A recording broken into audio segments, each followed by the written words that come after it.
જય માતાજી સર્વને. થોડીક લાજ, શરમ, માન, મર્યાદા થોડીક રાખો તો સારું છે. સમાજ એક થઈ ગયો તો, પણ આપણા સમાજમાં 25% એવા લોકો છે કે જે કરે છે ને એને કરવા નથી દેવું. જે કરે ને એને કેમ હવે ટાટિયા ખેંચીને ઘરે બેસાડી દેવા. આ આપણા સમાજમાં ચાલુ છે અત્યારે.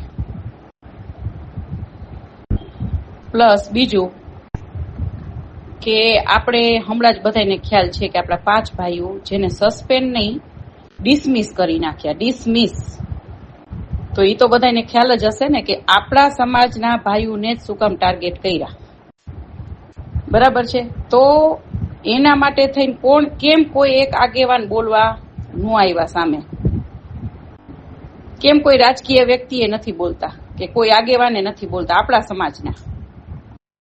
અને જે બોલે છે બરાબર છે એને સાઈડલાઈન કરી અને ઘરે બેસાડી દેવાની તૈયારી આ લોકોની છે. પણ અમારા જેવા તો નહીં જ બેસે. અમારા ટાઈમે અમે બધુંય કરશું. બરાબર.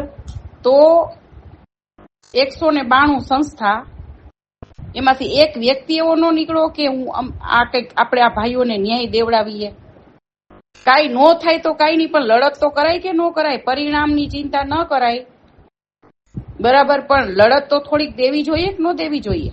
કે આપણા ભાઈઓ સાથે અન્યાય થયો છે, આપણા સમાજને ટાર્ગેટ કર્યા છે.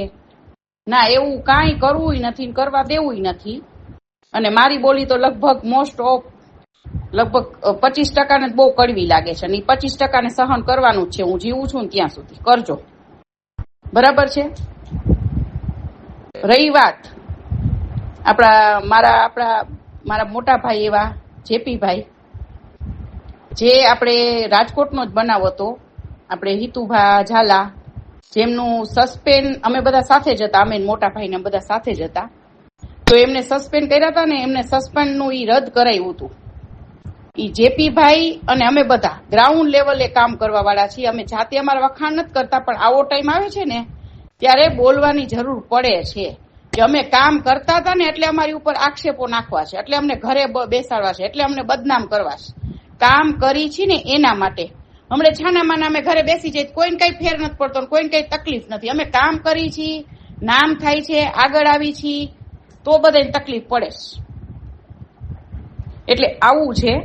રહી વાત હની ટ્રેપની, તો હની ટ્રેપમાં, અને હું તો છેલ્લા 15 વર્ષથી બેનો દીકરીઓનું કામ કરું જ છું. બરાબર. એમાંય કેટલાય દુશ્મનો થતા હોય છે. અને એ જે હોય તે બરાબર, એ જે સત્ય હોય ઊભું જ રહેશે હંમેશા. અને હું આ ઓડિયોના માધ્યમ દ્વારા કહું છું કે કોઈ પણ સમાજના ભાઈ સાથે મેં હની ટ્રેપ કર્યો હોય તો એ બહાર આવી શકે છે. વળી કાંઈ આટલો આક્ષેપ નતો બાકી રહી જતો ને ગોંડલ વાળો, તો વળી એવું પાછું આપ્યું કે પદ્મિની બા હજી જે કોઈ જેના હની ટ્રેપ કર્યા હોય ને બહાર આવજો. કાંઈક તો શરમ રાખો, કાંઈક તો તમે દરબારના દીકરાઓ છો શું છો? થોડીક તો શરમ રાખો. કોઈ બેન દીકરી જે તમારા સમાજ માટે ક્રાંતિકારી તરીકે લડતી હોય એને બદનામ કરવામાં બાકી નથી રાખ્યું, કાંઈ બાકી નથી રાખ્યું. તમારા જેવાને ચણિયા ચોળીને બંગડિયું પહેરી લેવાય, તમે ઈ લાયક છો. અને પાછળથી કરે, મોઢે આવીને કેમ તો ખબર પડે. પાછું રહી જતું તું, પાછું એવું દીધું એમ તો કાનો આવ્યા કોઈ બારે. અને હની ટ્રેપમાં જેન્ટ્સ ગમે એ દીકરીને, ગમે એ બેન દીકરીઓ કઈ કામ માંગવા જાય અથવા તો કઈ પણ અપેક્ષા કઈ પણ હોય કે ભાઈ અમને કામ જોઈએ છે, અમારું આમ બંધ કરો, તેમ એક જ માંગણી કરે. ભલે જેને જે સમજવું હોય સમજે, ઈ કઈ વાક જ નહીં. ભાઈઓ બધા દૂધના ધોયેલા. ઘણા બેનો દીકરીઓનો વાક હોય છે, હું એમ નથી કહેતી, બરાબર છે. પણ હું એવા બેનો દીકરીઓની વારે ઉભી રહું છું કે જે બેન દીકરી સાચી હોય છે. બરાબર. એવા બેન દીકરીઓની હું સાથે ઉભી રહું છું અને હંમેશા ઉભી રહીશ. એટલે એ તો મને કઈ ફેર નહીં પડે. અને ઘડી ગીત ગાવાની ઓલી નથી, પણ ઘણા એવું બોલતા હતા કે ભાઈ આ 5 ભાઈઓનો જેને કઈ કરવું જ ન હોય ને, જેને ઓલું સળગતું, અમે તો સળગતું લેવા વાળા છીએ, જેને સળગતું, જે લોકોને લેવું જ ન હોય ને એ આવા લોકોનો વાક કાઢે. આ 5 ભાઈઓનો જ વાક છે, આમ છે ને તેમ છે. એ ટાઈમે એટ્રોસિટી ટાઈમે થયું તું અને પદ્મિની બાને એવી પૈસાની ભૂખ નથી તો હની ટ્રેપ કરવા પડે. બરાબર. એટ્રોસિટી જે થઈ હતી ને ચુડાસમાની મેટર માટે, એના ઘરેથી દર મહિને 5,000 ભાઈને હજી મેં જોયા નથી, ઋષિભાઈ કે ઋષિભાઈ કેવા છે, એના માટે દર મહિને તારીખ ભરું છું, વટથી પાવરથી જ કહીશ. ઈ કોઈ ભાઈમાં તેવડ નથી કે એટ્રોસિટી માથે લે. પછી કે પદ્મિની બા બોલે છે, પણ બોલું જ ને, કરવું જોઈએ, કરતા આવડવું જોઈએ. વાતું કરવી સહેલી છે, સલાયું દેવી સહેલી છે. સમાજ માટે લડે ને એને તો મકાન વેચવાની તૈયારી રાખવાની, એમાં આવક ન હોય, જાવક હોય. બધા આગેવાનો સરખા ન હોય, પણ અમે તો જે સાચી રીતે આવે છે આમાં અમારી ઉપર જ આક્ષેપો જેમ તેમ નાખી દેવાના. આ ભાઈઓ આટલા 5 ભાઈ સસ્પેન્ડ ડિસમિસ કર્યા, કોઈના પેટમાં પાણી નથી હલતું. એમ આપણે શું, ઉલટાના અમુક તો રાજી થતા હશે. આપણે શું, ભલે આમ તેમ, આપણે શું કરીને તો પથારી ફેરવી નાખી. સમાજના જે 25% લોકો જે છે ને, કે સમાજની જે એકતા થઈ હતી ને મજાની સરસ, એવા આ અમુક લોકોએ તો હાવ સમાજની પથારી ફેરવી નાખી. પણ સમાજમાં ખાસ કરીને યુવા વર્ગ સાંભળે, જો એકતા નહીં રાખો ને તો હજી બહુ બધાને બધું જોવું પડશે અને બહુ ખરાબ ટાઈમ આવશે.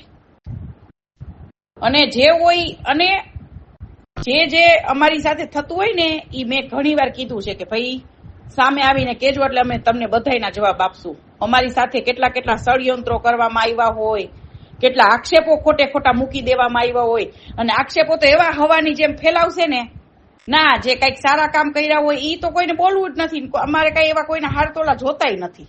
અમે એ વ્યક્તિઓ જ નથી. સળગતું જે પકડવા વાળા હોય ને એને એવી કઈ પૈડી જ ન હોય. ઈ કોઈ નહીં, પણ ઓલી આક્ષેપ હોય નહીં તો હવામાં ફેલાવે, આમ હવાની જેમ આમ ફેલાવે. આમ થયું, પણ ઈ સત્ય છે કે નથી, ખોટું છે કે સાચું છે ઈ તો જોવો. એટલે આવું છે. અને રહી વાત આ જયદીપભાઈ નો, મેં અત્યારે ક્લિપ સાંભળી, ઓડિયો ક્લિપ, હાથમાંથી માઇક લઈ લેવો.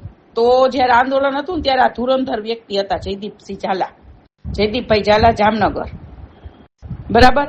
અને એવા તો કેટલાય ભાઈઓ હતા. એ તો એ લોકોને કઈ દેખાવા જ નથી દીધા. હમણાં ચૂંટણી આવશે ને એટલે હમણાં મિટિંગો ચાલુ થઈ જશે 192 સંસ્થાની. બસ ઈ લોકોને આ કામ કરવાનું છે. બાકી આવું કામ હોય ને હડકતું લેવું, ઈ લોકોને કરવું નથી.